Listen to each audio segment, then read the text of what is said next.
$5. Welcome to the party. We got the takes, no chase. Straight Shooter Podcast, winning the race.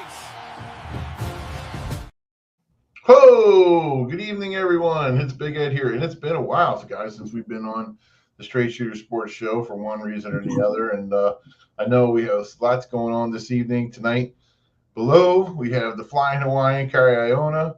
We got Ben Diesel right there on the other side. And, of course, we got CB, Carl Bond. This evening, guys, we have a lot going on, especially in the world of, we can't get away with AJ. Basically, I was going to say AJ Johnson. For some reason, I always say AJ Brown leaving the Eagles, going to the Patriots, and then we also have the Myles Garrett trade. So I just wanted to get your guys' opinion of what you guys think about AJ leaving and going over to the Patriots. We're going to start with Kari. Kari, what did you think of that wonderful trade? I'm kind of relieved. Only because there's been so much AJ Brown fatigue this offseason and going on from last year. It had to be done, and they got the best possible deal they could for him. Because I heard a lot of other teams that pulled out. The Rams pulled out the last minute. They said he had a bad knee or something. They didn't like the way his knee was healing or something. So they completely backed out, and then they made the Myles Garrett trade instead. I'm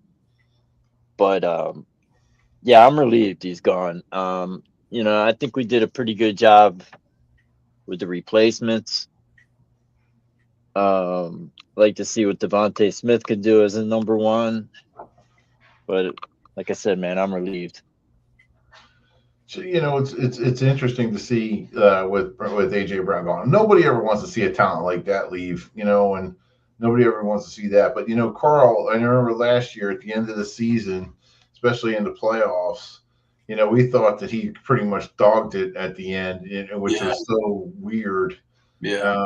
And I didn't think that attitude was going to change. Right, wrong, or indifferent. So I was trying to get your read, and so I think my read, and the more that comes out, and the more that even now that he is up in Boston, and you listen to some of their sports talk, and they got a point. You look at this dude. You thrived here in Philadelphia. You went to 2 Super Bowls in 4 years. You had the most career yardage in your career. It's not like you were on a team that sucked. You were in the playoffs every year, man. And for you to not feel complete because you didn't do your part. You did your part. You're on the team. Shit. Shoot. It's just like, come on, man. What do you want? It's because you didn't contribute in the way that you think you did, but you contributed. Yeah. It's almost like that first year that he was with the Eagles, he had 1,400 yards. He was the man. That second year he had another 1,400-yard season, and then Saquon comes, and guess what, man? Yeah, your catches are going to go down.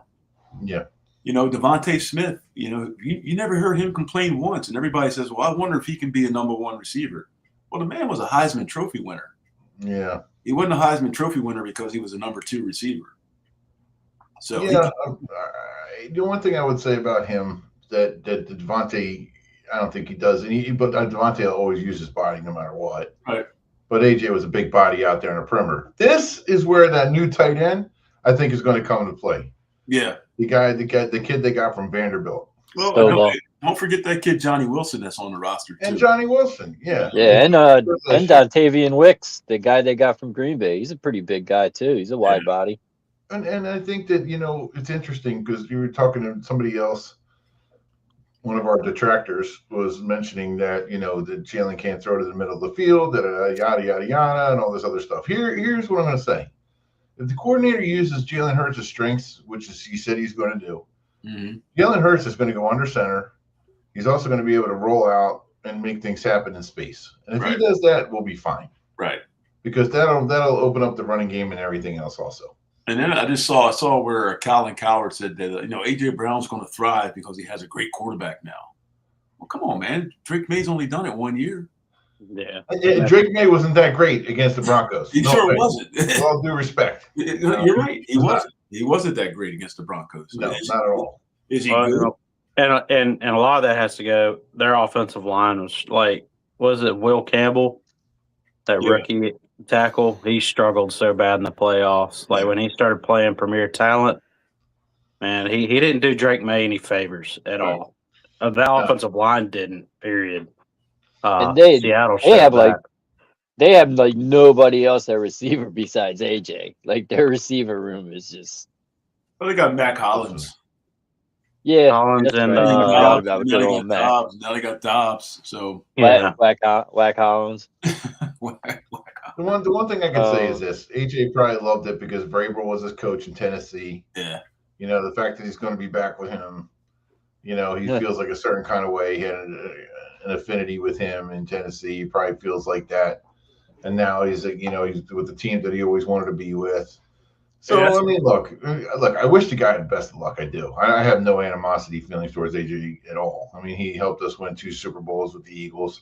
I don't have any animosity towards him He's either. a good player, but you gotta tone it down because that's all right. Ed, growing up, I was a big Notre Dame fan, right? So, but I go to Maryland. Do you think I would have a Notre Dame poster in my room if I was that I'm at Maryland? You know, for him to be playing for Notre and as much as he bragged about being a Patriot fan, that's to me that's unprofessional. You can't do that when you get to that level. no. Didn't he make a comment like he did what he had to do at Philadelphia just to pave the way to play for New England? Something on the lines of that. Or he something on the lines of like, I did what I had to do at Philadelphia, but now it's time, or something like that. I don't know. He said something on the lines of that. It's always about him. He said it's heaven now. It's like it's just like, dude, shut up. You know what's funny is his going away message. That big long speech he made they said it was like 97.8% Chat GPT. Yeah. Generated. Like he didn't even write his own like goodbye speech, man. No. Hey, listen, AJ, I liked AJ. He wasn't as big as a narcissist. I'm going to use that term as T.O. was, but you know, wide receivers, especially at that level, 9 times out of 10, they're usually somewhat egomaniacs and prima donnas and whatnot. But you know, listen, he did well by the Eagles. I'm not going to say anything bad about him. But the last game, yeah, I mean that ran its course. Like I mean, it was better for both parties just to mutually go their separate ways. Yeah, T.O. just wanted to get paid, man. I love T.O. He was another guy. AJ got the big contract. Yeah, he did. I still remember that. I still remember watching him doing sit-ups on his driveway in Morristown. Yeah. Speaking of sit-ups, Lumpy, how you doing, buddy? Good. How are you guys doing? Good, dude. All right. I like the golf hat, man. It's the Ryder Cup class hat. Okay. That looks good. So, what's your read on AJ Brown?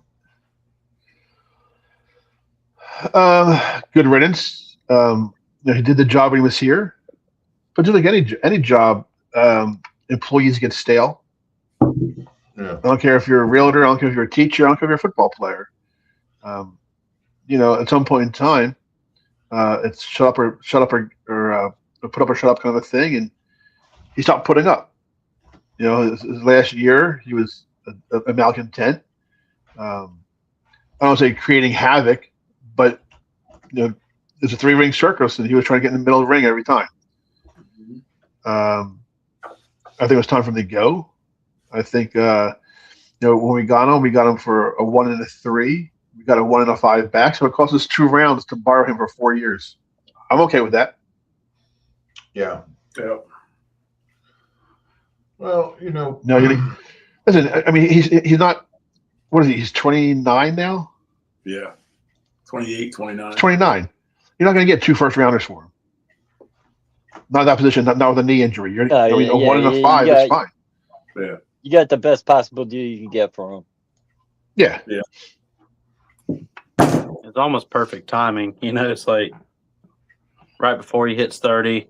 He still has some shelf life left. It benefited the Eagles a lot. I'll put it that way, because I think AJ was getting frustrated because he really started to notice that the wide receiver core was really Devontae Smith's. Oh yeah, it shifted towards him. And I think AJ had an issue with that, which I think Smith is the way better receiver between the two. Well, I think he had an issue with that and the fact that Saquon came in and owned the city. Yeah. He wasn't the man. Because when AJ first got here, he was the man. Yeah, he was. Yeah, he was. But then Saquon came, and he was no longer the man. Yeah. So. I think we got a steal in the draft with Mekhi Lemon too. I hope so. Yeah. You know what? I think so, man. The more I see of that kid, man, the more I like him. Yeah. I hope you didn't see him today. Why he missed practice today? Yeah, he's out with an injury. Oh, great. Yeah, they said soft tissue injury. Pop that balloon. What? Well, what's wrong with him? What happened? They said it was a soft tissue injury. Soft tissue, probably a tweaked hamstring or something, or sore quad. Or Carrie, something ties on with Carrie. You said earlier today in our group chat about Matt Stafford. Yeah. And I said, what I saw an interview with him, and he said that the team came to him before the draft and said we're looking at quarterbacks. And he was like, "Good, I'm 37 years old. You should be looking at quarterbacks." I didn't. That's not what I heard. Like on draft night. No. They talked to him. They talked to him first because I saw a thing about draft night. Because they talked to him first. McVay wasn't even expecting it. Yeah. And the thing about we talked about this before. How many quarterbacks have played right away and failed, or have sat for a couple of years and been successful because they get to learn the pro game? I think it's a perfect situation. Like Stafford only has, if he plays great and has no injuries, he might be able to get 5 years out of him still. Might. But realistically, he's a 1 or 2 year quarterback. So it brings a draft pick in who they like to have 2 years of sitting under Matt Stafford, a Hall of Famer, and learning the game, learning the pro game. I think it's a great situation. But that being said, I wouldn't be surprised if Howie went to AJ and said, "Hey, listen, we're going to start looking for some receivers to start filling the room up a little bit," and it probably pissed him off. I wouldn't be surprised. I think that at the pro level, and really, Carl, you could probably verify this or not. Like I think they talk a lot more often than you think between the front office and the players as to their draft picks. I wouldn't say that, and I don't think that was the reason that AJ's out of here. I don't think it had anything to do with it. To be honest with you, I think I think he's a little bit of a narcissist. He wanted his stats. I think a lot of them are narcissists. Look at what he said after they won the Super Bowl. That wasn't fulfilling to him. Yeah. What professional athlete do you know would say that a championship is not fulfilling? Don't get me wrong. I think the chase is great. The chase is fun. The chase is great, but once you get there, but when you get there, you're there. You're there. You got to enjoy it. Your history. You walk together as champions forever. I mean, yeah. I can attest to that with our ACC championship teams. I mean, we're tight as tight as can be, right. and nothing can take that. Nothing can take that away from us. But nope.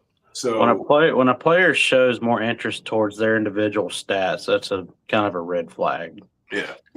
Not kind of. It is. It is. Well, that's how he was. I mean, he's the kind of guy that he had to feel. I'm sure it got tiring for the coaches after a while too. You had to coddle his ego the whole time, make sure he got his chances. And actually, probably a guy like Patullo, who wasn't a strong coordinator, was probably like toward, I got to get the ball to AJ. I got to get the ball to AJ because he's like complaining or something like this. Yeah, so he probably was feeling a certain one kind of way about trying to make things happen for him, and so it didn't work. It didn't work, and unfortunately, usually guys like that, when things are going great, it's going great, everything's great. But guys like, I'm not saying that, but if he's not the man and he's not getting the touches that he wants, and the team's not doing as well, the psyche of a guy like that. He's like, well, it's not me, it's everybody else. I'm here, I'm doing my thing, So that's what I think happened. And then but not only that. I mean, you look at it. I look at the era when I played. I even look at this generation of how kids are coddled in school. I think it started with that generation. There's nobody on that team that to me, it probably should have been Brandon Graham. But think about this, and I heard Ruben Amaro say this, and he had a great point. He said back in the 90s when the Phillies were playing, if they had a player like that, a guy like Darren Dalton would step in.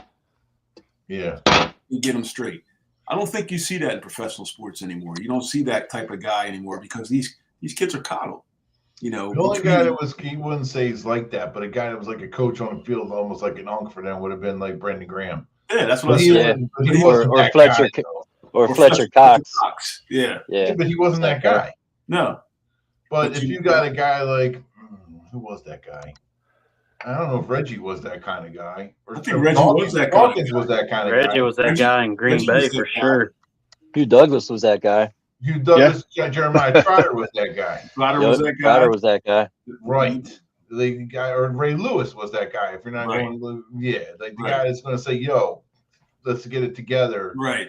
This is the team first. Team first. And that's what you're gonna first teamer or a team firster. That's for Coach Duff. That was for him. That's one of his favorite sayings. I put that out there. But that's the truth, though. Yeah. You got to put the team first. Yep. And all the other stuff. So listen, I'm happy for AJ. Moving on to the Patriots. Hope our guys will step up. I'm sure they will. I'm sure they'll come up with. We got a lot of offensive weapons as far as the Eagles go. So I'm not overly concerned. It's not like we have like the guys from years past. But I will want to talk about Myles Garrett going to the Rams because it seems like, and this is going to affect Ben. I'll go to you first because you haven't said a lot tonight because we were talking about the Eagles. But going to affect us too. We play them. Myles Garrett going to the Rams. That's like your arch rival there, buddy.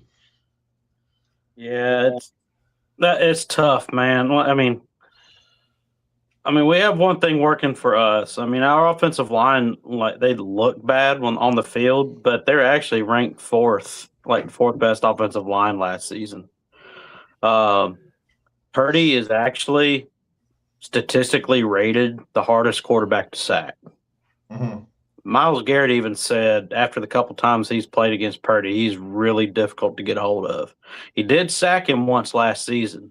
He says he's just so hard to get a hold of. But at the same time, Rams have a loaded defensive line. And they got what's his name? Bryant Young? Yeah. Brian Young. He was with the Commanders. He's really good. They got some good defensive tackles. And then you just add Myles Garrett, I don't care where he goes, he's a difference maker. The moment he steps foot in that locker room, that team is automatically already better.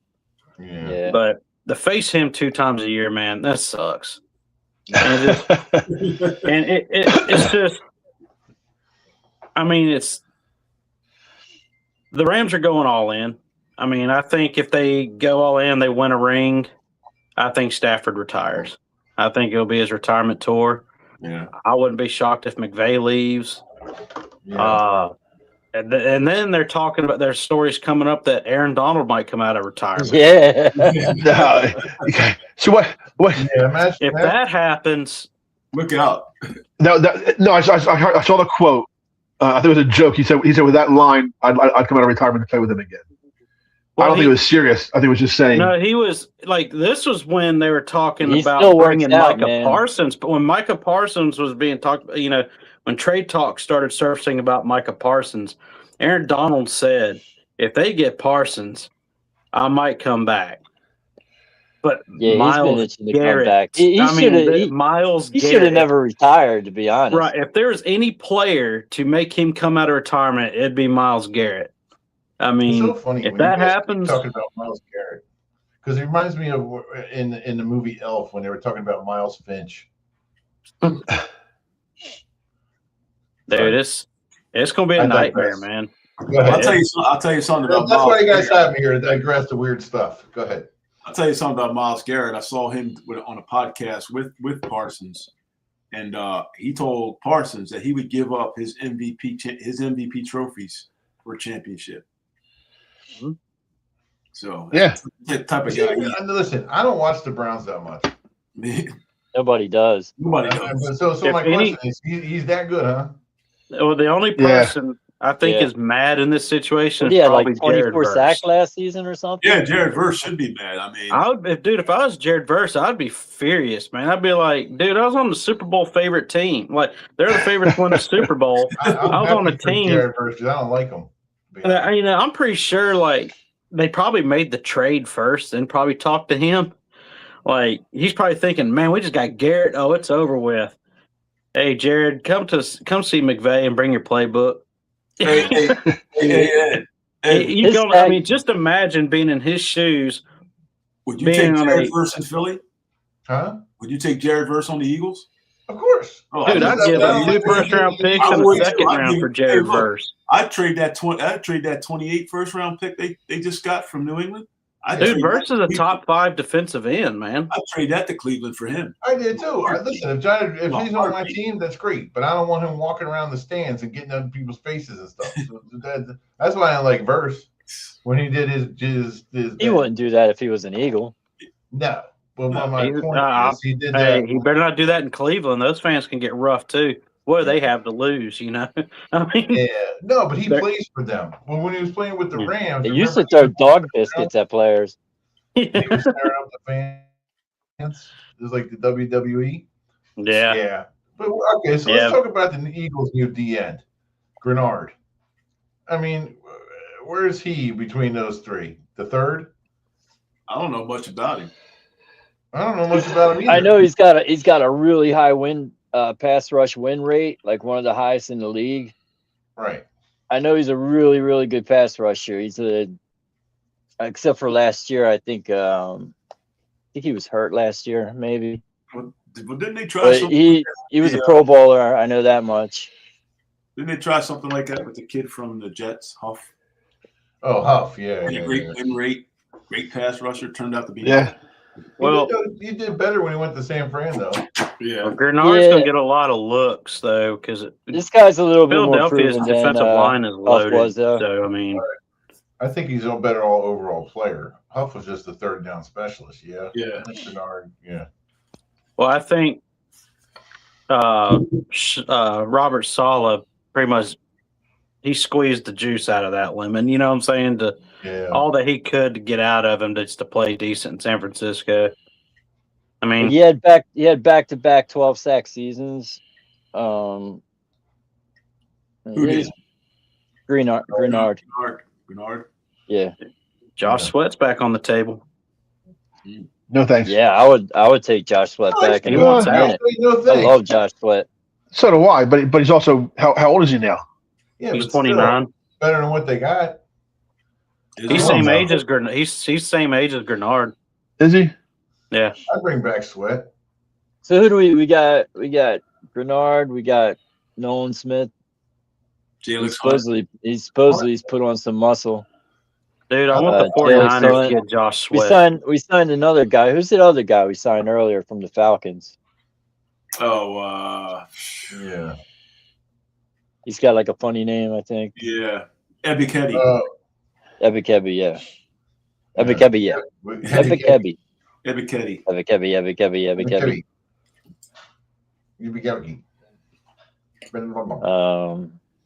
Let me look up the depth chart here. Yeah. Listen. Well, they just released Brandon Graham today. Oh, they did release him? Yeah. Why'd they release him? Because that's part of his contract. They'll probably bring him back. They'll re-sign him and retire him. Yeah, they'll re-sign him at some point. How many gold watches can you get, though, really? And bringing it back in. Well, that's where the semantics of the whole, football year comes. The business part comes through. Is if he's on the roster through a certain date, he gets a certain bonus. Right. That's what that deal is. He makes it to the new year. He gets the bonus for the second year. Then they release him. It's a way to kind of sneak in some extra payment to him. Yeah. Which I think is not stupid. I mean, it's just semantics. All right, you guys watching the show, all 10 million of you guys. Make sure you guys put a comment if you have a question, something like that, underneath. We're more than happy to answer your questions. Also, check out Incredihome. You're out there working hard for you guys right now. Check them out. They are doing different things. They're out pressure washing. They're out doing decks. They're building, remodeling, fixing things, painting things, you name it. Incredihome. Give those guys a call today. There you go. Commercial done. So, Lump. Yes. Man, buddy. Everything all right? Everything's good. All right, everything's good. So, what are you thinking about Hurts this year? Keep going back to the Eagles, but how do you think his psyche is going to be? Because that man is on the hot seat right now, and I think he should be. Yeah. I think anytime you have a high-profile player who has a less than average year, the following year they're on the hot seat. Especially a quarterback, especially a high-profile quarterback. Listen, it's no secret to anybody that I'm not a huge Hurts fan. I love the guy as a person. Yeah, I think he's a good quarterback, but he's not a great quarterback. I think he has to have a good year, or it's time to start looking. I don't think that what they have on the benches, who got the Red Rocket and McKee. Yeah, those guys. They're not going to take over the role from him. But I think that if Hurts has a bad year this year, it's time to look in the draft, look for a trade for. Well, they also got that kid from South Dakota State. Oh yeah, they drafted. They just need to let Hurts play vintage Hurts football. No, but Hurts has to want to play Hurts football. I think he will. I don't think. Yeah, I think he likes. I think he likes Mannion.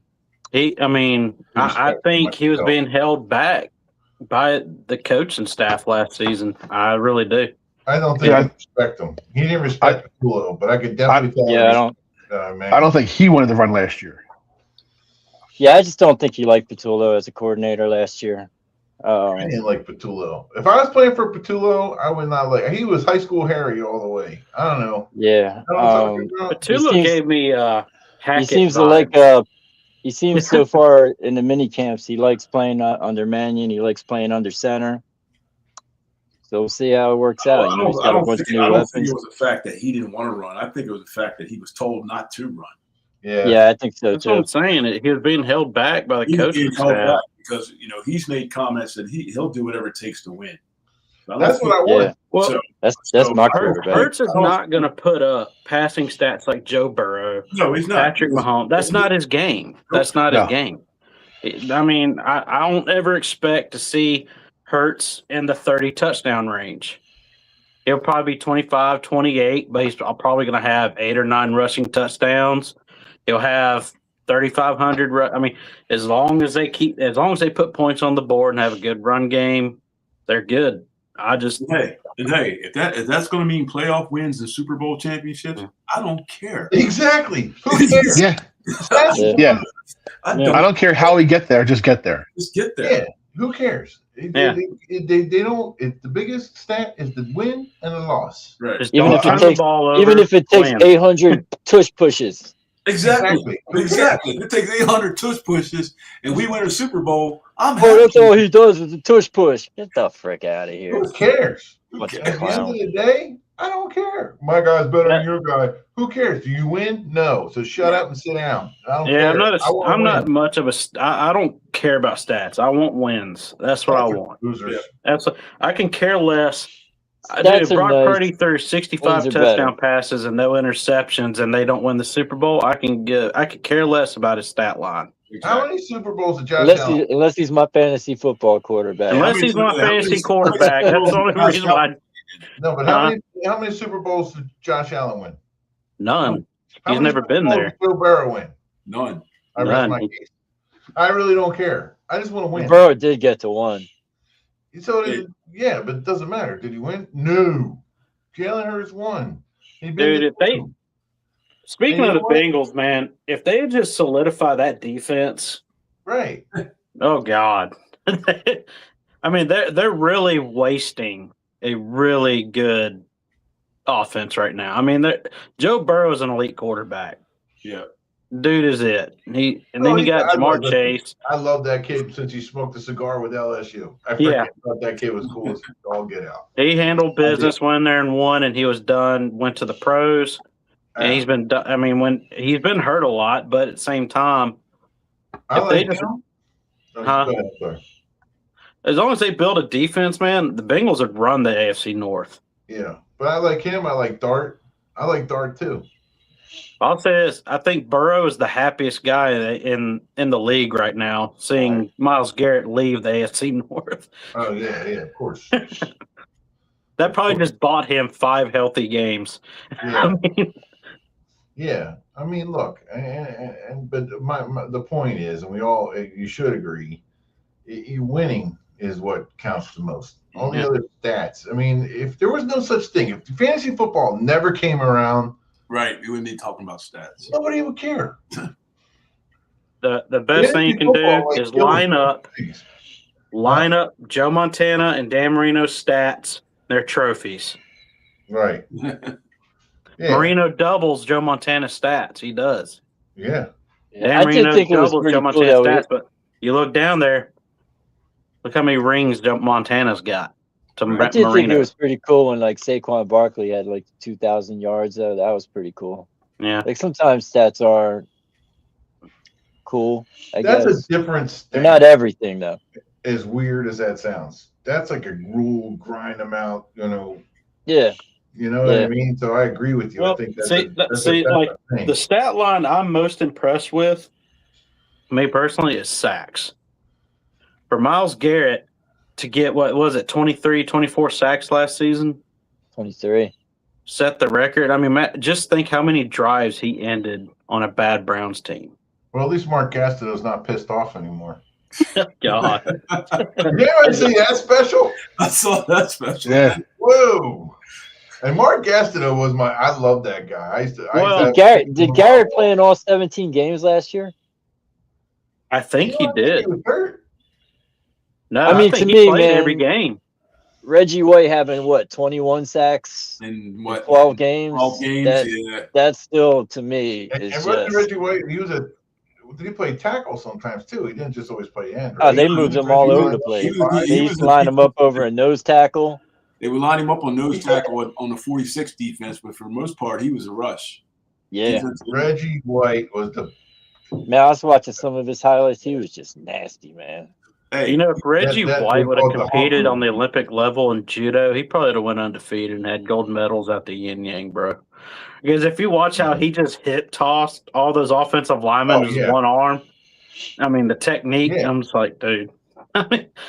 I used to hate playing. When the 49ers had to play the Packers back in the 90s, I hated it because we had Favre and Reggie White. And we played against him in the 83 Citrus Bowl when he was at Tennessee. We played against him. He was awesome. Oh, yeah. And he didn't do judo. He did tanks. He did Tangsu karate, I believe. That's still a big man doing something like that. That's scary. Yeah. I was a coach with a guy who was the karate instructor for that team. They all did Tangsu karate. Yeah. Yeah. He's a 7th degree black belt, trained over in the Far East. Has a karate school. Guy? No. His name is Dom Giacobbe. He's a small little guy. But back in the 80s, he worked with the Eagles, taught all those guys karate because it's all about balance and your hips and your leverage, your body, leverage and whatnot. And he said some of those guys were really good. One of the coolest things that I ever was a part of, I don't know if I mentioned in the show before, but Randy White played in Maryland. He came and spoke to us at a banquet. But we actually had an opportunity. I wish I had. We didn't have phone cameras and all that other stuff, But I wish, man, he was telling us how he basically used martial arts for his hands, and he was like, boom, boom, boom, boom, like Steven Seagal stuff. You know what I mean? But a lot of wide receivers back in the 80s and 90s did ballet. Yeah, that was Lynn Swan. Yeah. Lynn Swan and Rosie Greer. He was a lineman. I think Jerry Rice did it too. Yeah. Pretty sure Fred Barnett did it too. I did it once, but I couldn't fit the tutu anymore. I need a 3-3. That's what I got. It's like a 4-4. Definitely wore a tutu, man. Ed wore a 4-4. 5-5.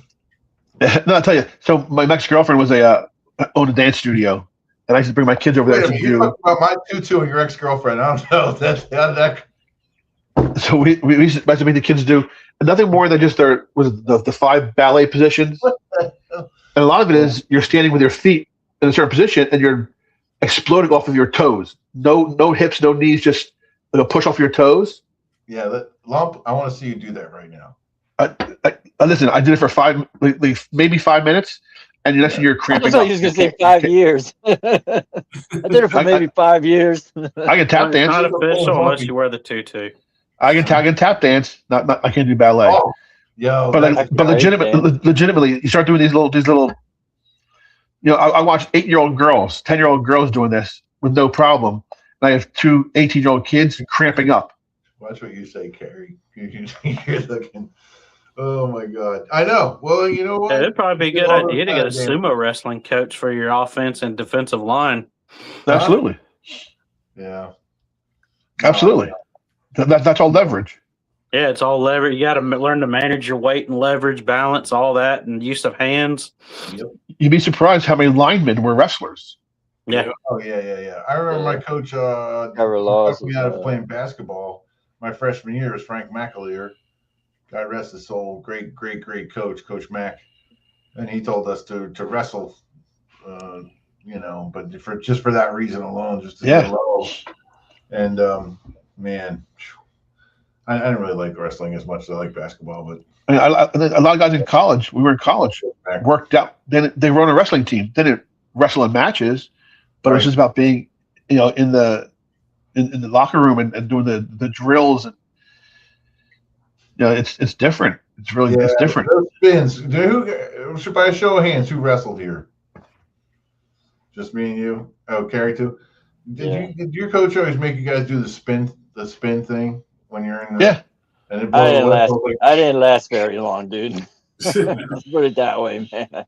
That was I didn't last. Those workouts were so hard. Once I saw there wasn't like chairs or a top rope I could jump off of, I was no, you were expecting like do the I was expecting to wear a cape.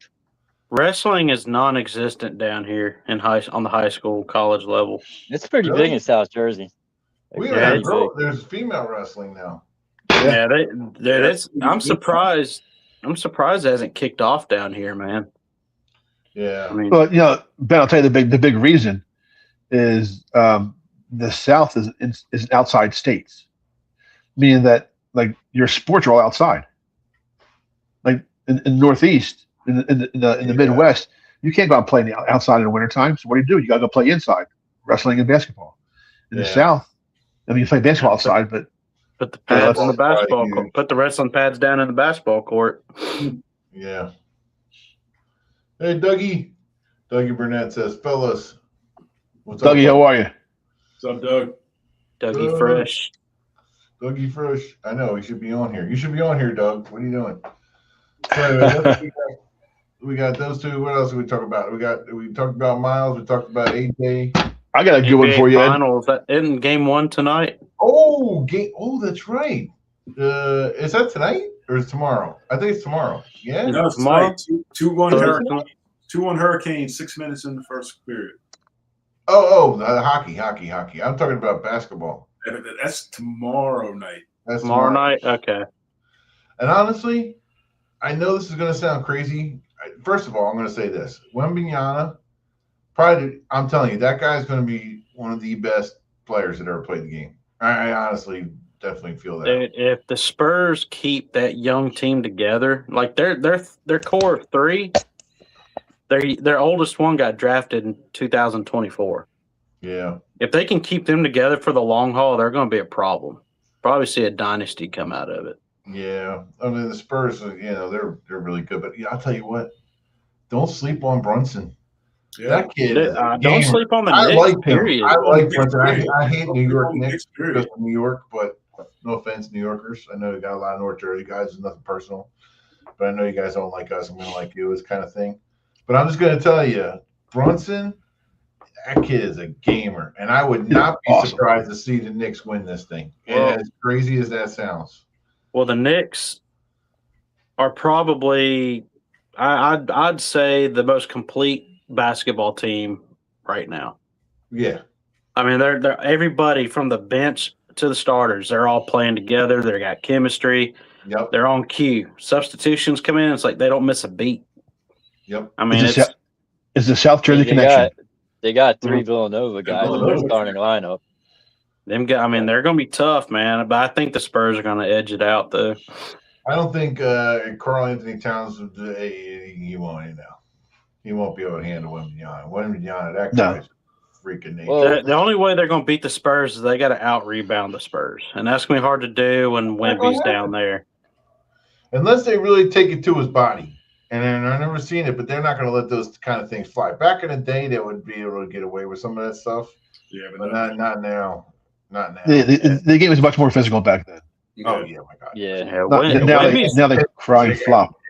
Yeah, Wemby's throwing them 90s style elbows, man. He's caught a few of them in the chin. Yeah. Yeah. I'm telling you, he's a great player. Doug Burnett asked, who's going to I wish he'd go down low more often, though. Yeah. Same with Embiid, but we're not going there. Yeah, a lot of the big men today, they settle for threes more than they. Exactly. Well, Wemby being so tall and lanky, I don't think he has that leverage to get in there like that. He's got the height to reach over people. All I know is in my ball playing days, if I had a smaller guy guarding me, I was taking him down low every time. Yeah, of course. Yeah. So if I had that height advantage over somebody, I'm taking them low. I don't care. Exactly. Doug wants to know, we're going to go back to football. Who's going to sign Stephon Diggs? I don't know. Did he get through his troubles or no? Yeah, he got through his troubles. Yeah. Yeah, if he goes to anybody, he's going to go to a competitor. He's not going to just want to go sign with anybody. Sign with the Eagles. Bring him on. Bring another guy on. Yeah. I wouldn't mind Stephon Diggs as an Eagle. For what? I'd take him. I have a funny feeling, just as me, just talking, out of somewhere else. I think he's going to wind up in Pittsburgh. That might be a good fit for him. You know what? I'm sorry, man. I'm thinking of the other Diggs, the cornerback. No, Stephon's the receiver. I wouldn't be surprised if Stephon ends up in New York with the Giants. They just signed Odell Beckham and Juju Smith-Schuster. Yeah. But Juju's. Odell. I'm thinking of his brother, actually, Trayvon. Odell was more of a nostalgic signing than anything. Yeah, that signing made absolutely no sense to me. Yeah, he's done. He ain't going to do nothing. I bet you he doesn't even make it past training camp. Oh, Odell Beckham signed back with the Giants? Yeah. He's cheap. They got him an affordable contract. Where a man makes one catch and then not to mention his injury prone. Here you go. I don't know, and nobody knows when Neighbors is coming back. I mean, that dude had a pretty extensive injury to his knee. It was pretty. I think he tore his meniscus and ACL, didn't he? Or his MCL. Who was it that had the not Odell Beckham's helmet catch? Who was the other helmet catch person? Oh, wow. David Tyree. Yeah. Okay, David Tyree. After his helmet catch, how many touchdowns did he catch in NFL? He played for 4 more years, I think. No, I have no idea. Did he catch how about 0? Really? Yeah. Wow. Crazy. Because that catch put him in like the forefront of being a great receiver with no touchdown catches for the next 3 or 4 years. That was one of those. I think the underrated receiver on their team in that time was Mario Manning. Was it Mario Manningham? Yeah, Manningham. He was pretty good. Yeah. I like what's his name, Cruz.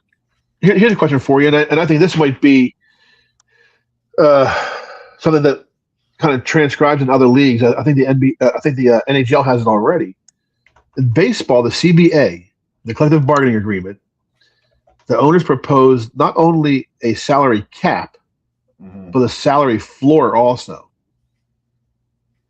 And the salary floor means that the teams have to spend X amount of dollars. So they're proposed as a cap of like $245 million per team, and a floor of $171 million.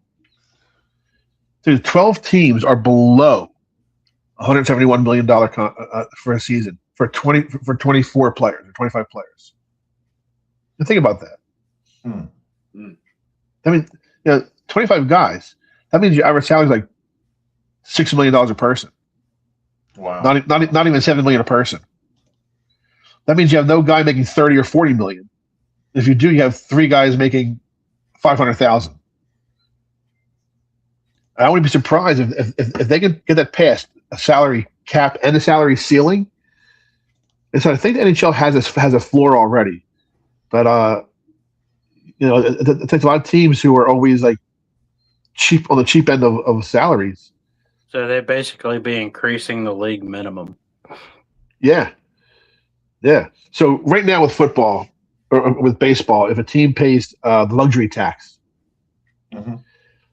that money is collected by the league, is then dispersed amongst the other teams who didn't pay the tax. They have to spend that money on their salary. So if the Yankees and the Red Sox and the Phillies all pay like $200 million, so the league has $600 million that's dispersed to everybody else. Let's say each team gets $30 million. They have to spend $30 million towards increasing their salary. Teams do that. So they're basically saying that they cannot sit. Like if they got cap space, they cannot sit on it. Yeah. It's like right now the 49ers have $72 million. They wouldn't be able to sit on that. They got to spend it somehow. Well, not allowed to be cheap. Yeah. Well, yeah. I mean, look at teams like historically for years, the Pittsburgh Pirates had these great kids come up, and they have a great foundation. They have these kids come through the minors, and get to the majors, and they're ready for the next contract, and they trade them off. Don't get me wrong. That's their business model. Is you trade this guy for 3 other guys, but they're talking about making it so that if you re-sign one of your players who came through the minors, you get like bonus money or a bonus pick, so that a guy will always keep their own players. I like a lot of aspects of it, and I think it's going to make the league a better rounded league. There won't be any super spending teams because they'll have a cap. Well, I like the idea. Well, see that the Rams are trying to do. They're trying to get to where they don't want to have to hand out extensions. That was one of the main reasons why they traded Versov, because they didn't want to give him an extension. They only have to pay Myles Garrett, I think, $8 million this upcoming season. Yeah. Hey guys, we just added a new feature to the show, just so you know. This is backloaded. There's a poll. We have a poll right now. So who's going to See win that? the NBA championship? 1 in your comments for the Knicks, or 2 for the San Antonio Spurs. So I think it's set up for the Spurs, man. They want Wemby to be the face of the NBA. yeah. Well, let's see. I mean, look, we'll take the poll. You guys can put your answers in the comments below, and then we'll have that answer for you guys. So, I think the Knicks. I think the Knicks too, Kerry. I'm with you. They got some winners on that team, man. The Villanova guys, they know how to win. Right? I'm going with the Knicks. I'm actually rooting for the Knicks. As crazy as that Yeah, sounds, I want the Knicks to win it. I want them to win it, but I honestly think my gut tells me the Spurs are. I'm usually a big time Nick hater, but once they get to the finals, I like to see them do something. I like the Knicks because of the South Jersey connection. Yeah. Brunson's dad coaches for them. Bill Lang from Eustis coaches for them. So I got cheer for Lang that. does? Yeah, Billy does. Yeah, No way. Should all be Sixers. he was the head coach. He was the head coach of St. Joe's University, and they offered him a job with the Knicks. He went back to the NBA. That's wild. Because I remember, did he used to run the Don Casey basketball camp? Yeah. Yeah. No, so his dad did. Yeah. The father of Bill Lang did, and Billy's a year younger than us. He was there for a long time, and yeah, Billy's coached at. Where was he? He was at Naval Academy. He was at Merchant Marine Academy, I think. He was at Villanova for a bunch of years. At Villanova, the Sixers. He's at St. Joe's as a head coach for the last couple of years, and he started to build a program up, and the NBA scooped him up. Yeah. Oh, that's cool. I didn't know. But that. he was tight with Brunson, with the father, Rick Brunson, and Rick. Billy was. Rick Brunson played with the Sixers, didn't he? Rick played for. I'm not sure if he played for the Sixers or not. He was a Temple guy. No, he played for the I knew Knicks. the Philly connection somehow. You know? Yeah, he was Temple. You know what I would love to see coach in the NBA? Just to go totally off topic, but whatever. Me? Usually me. Huh? Me? No. I know what you're gonna say. Go ahead, say it. Jay Wright. Jay Nope. Wright. Oh, I would love to see Jay Wright too, but no. I would love to see the first female coach and Dawn Staley to come in and coach the NBA because she's a great. Oh, me coach. too. I would love for the Sixers to hire her. I love Dawn Staley. Well, there's been a couple of women who have been assistant coaches. Yeah, Becky Hammond. She was. Yeah, Becky Hammond's an outstanding coach. She was the assistant coach with the Phoenix, I think. The Phoenix or the Spurs? I know it was a West team. She was with the Spurs for a while. Okay. Who? Dawn Staley? No. Becky Hammond. Yeah. Well, the probably the most famous like college coach, Pat Summit. Pat Summitt with Tennessee. Oh man. Hartford, and she's done coaching. I know. I think she passed away, didn't she? She did. Just watch the movie Eddie with Whoopi Goldberg. There you go. What? No, Pat Summitt was awesome though. She was great. I mean, those were. I don't think Dawn's leaving South Carolina, man. I think she's established herself there. I think she's pretty content right now. She's a great coach. I don't know. I thought she was doing a pretty good job at Temple. Yeah, she left Temple. Yeah, don't forget, South Carolina's like no more money though. Yeah. South Carolina, more money, bigger conference. Yeah. In South Carolina, I mean, she was building Temple. Well, she's got the recruiting where she wants it. I mean, that's hard to build up, and she's got it to where she wants it. So, I mean, I don't see her at her age wanting to start over somewhere else, trying to build pipelines and all that. You know what? She's taking it to the highest level. Yeah. After a while, she wants to prove something like that. That could be something that she could prove. I wouldn't be surprised if she had the opportunity. She went to the NBA. Yeah. And listen, a couple of years ago, who was a soccer player from Delran? Curly. Yeah. After the Women's World Cup a couple of years ago, how many NBA teams or how many NFL teams offered Carly a tryout? I know the Ravens did. I know the Eagles had her in kicking one day. Yeah. And she could kick. I mean, she could kick a football. Yeah. Randy Brown has a video of her kicking for the Ravens, 50-yarders. Yeah. I mean, look, but it's a little bit different though. They tell you all the time. Once you put the helmet and the pads on, it's different. And 11 guys rushing, coming at you. Yeah. And where you might get hit every once in a while. So I was loving people say I could be an NFL quarterback, and I say all the time, man, it's one thing to sit behind your buddies playing flag football, and someone pulls a flag off you. It's another thing looking out there, you're looking for your receiver, and you have some 290-pound grown ass man coming off the backside. You got Miles sizing right you up. at you. Yeah, looking at your spine. Your tackle. Yeah. I'm trying to rip your spine through your sternum, That's a whole different story.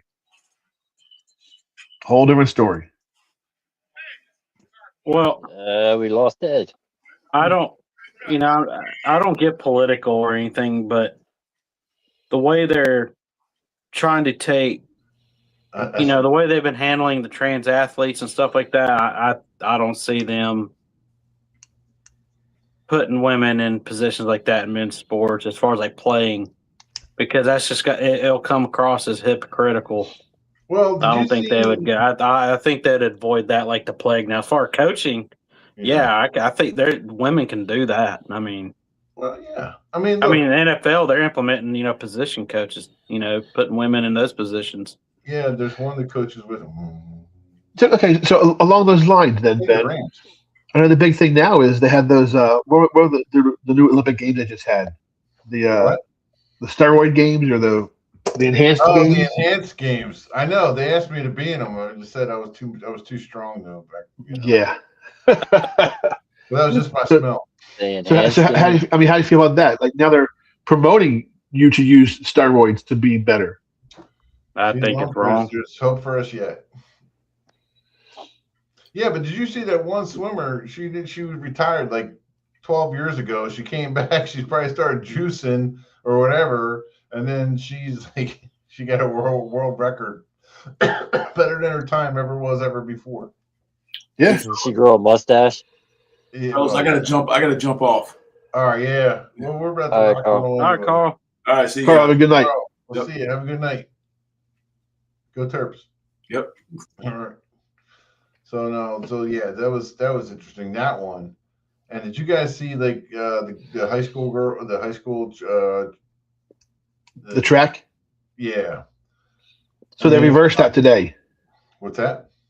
They reversed it today. So what happened was he was running the race, and before the finish line, he put his hands up.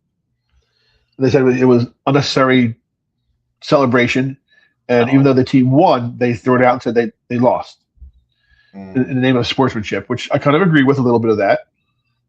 But his was not excessive. Like putting your hands up was not excessive. But it's a she. No, it was a he. Okay, I'm talking about the trans.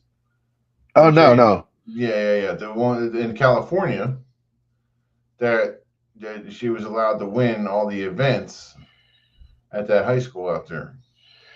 See, the thing with the whole trans situation is that people forget about muscle memory. Right. And so the big thing, and compare this to steroids. When you do steroids, the muscle expands. The muscle is now used to being that size. So when you're off steroids and you lift hard, the muscle knows it can be that size. So when you take a experiment is brought to you by Lumpy. Go ahead. So when you take a male athlete and then he becomes a female, his body still knows the size of being a male athlete, which let's face it is bigger and stronger. It's tough call because here's the thing. I always look at it like as a former educator, right? Because I might have been put in this position as somebody that was involved with working with kids and whatnot. And it's tough because, you want to have fairness in sports. You have Title IX. I think Title IX was really opened up to make sure that there was enough access for female sports and stuff like this and give girls a shot and open up the opportunities.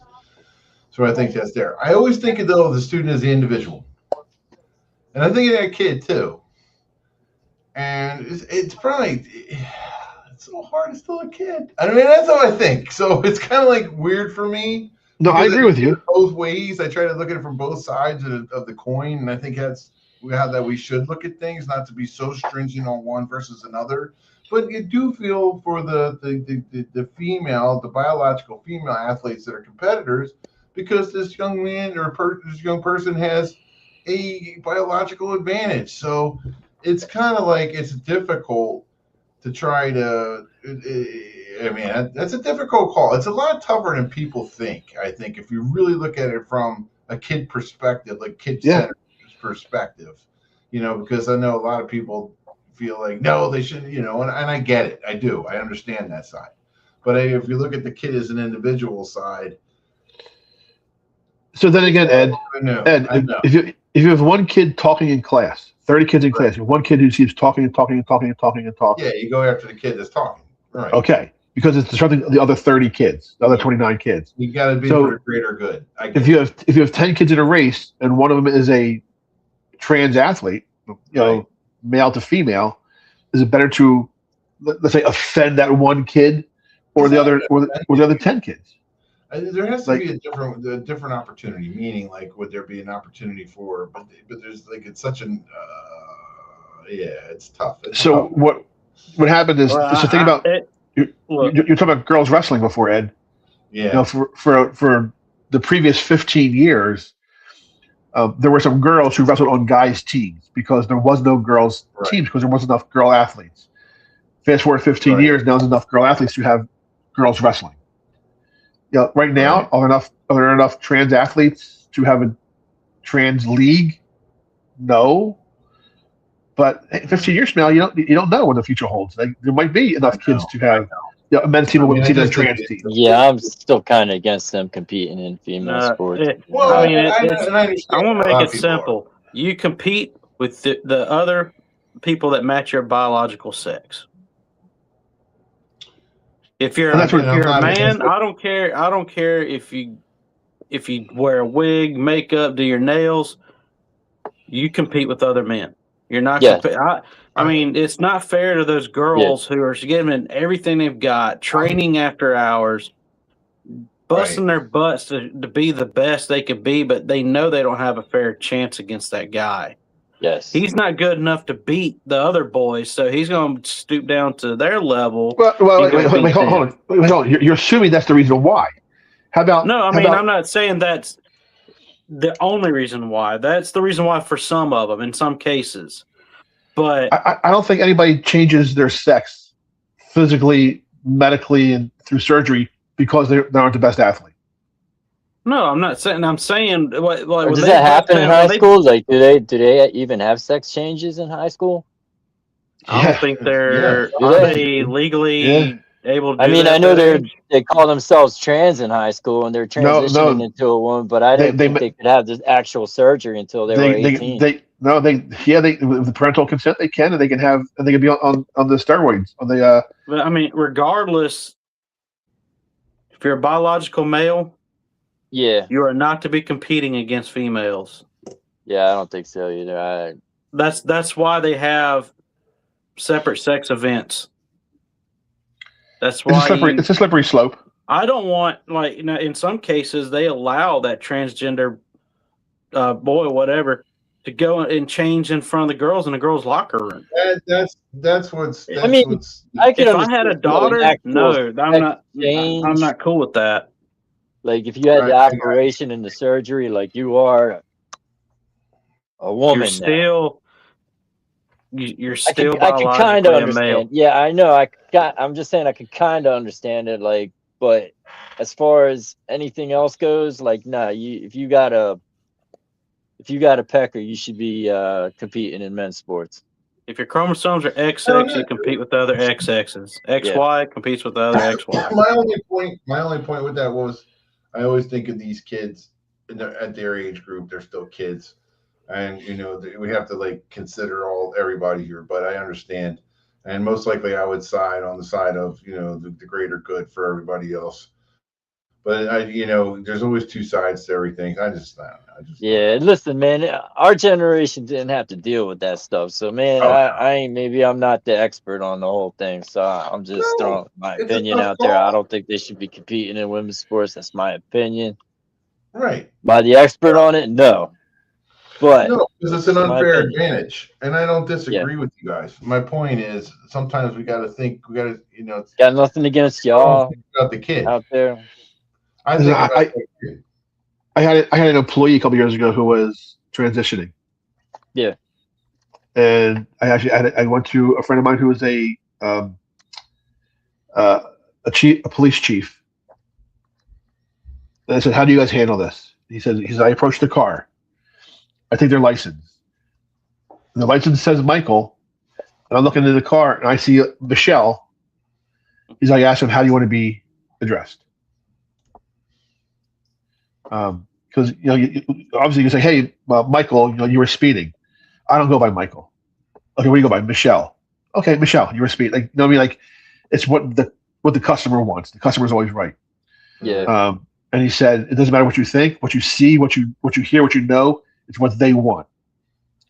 So I said I had an employee who was transitioning, and the biggest issue was for our paperwork for the state, I had to have her license and her bank information for her direct deposit. And she said, the problem is my license doesn't match my bank stuff. My bank stuff says a female name. My license says my male name because I'm not done transitioning yet. What do you do? She was probably one of my best employees. Mm-hmm. She was. I know what her chromosomes are. She was a female. There's nothing male about her. So their sense of humor. So for someone like that, I feel for him. And the funny thing is, and she said that she's very open about it. She like I said, the only people who know about this is me, you, and her friend who worked at the company already. And she said, no, I'm very open because when I was 14, 15 years old and I was mentally confused, I had nobody to talk to. I had nobody to ask help for, to ask for advice. Right. She says, I want to be that person for the next generation of kids who are confused, which is wonderful. It's a wonderful thing. So, but she was not an athlete. So, but there were times when she would we'd horse around and she'd punch me. She'd punch like a dude. Like she hit me. I'm like, dude, what are you doing? You're gonna hurt me. I'm old. But my thing is though, even though you see female and she's taking hormones to become a female and testosterone blockers, her muscle memory still says male.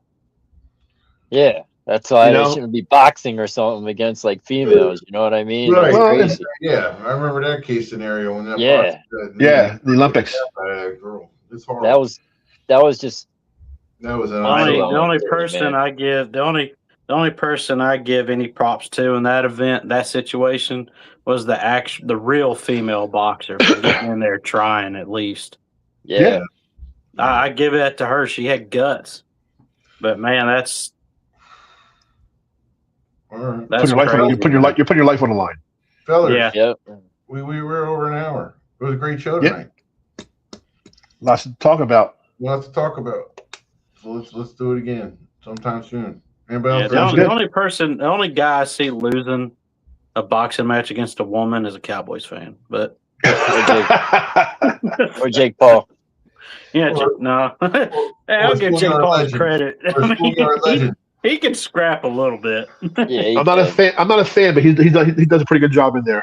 Yeah. Listen, that guy got money for doing all that crazy stuff. So yeah. All right, I fellas. wish he wasn't a promoter, but yeah. I mean, he's really good at that. All right, guys, have a great night. We'll catch up with you guys again. Straight Shooter. Make sure you check us out. Check out the podcast. Check out our show. Check out everything. We will see you guys again soon.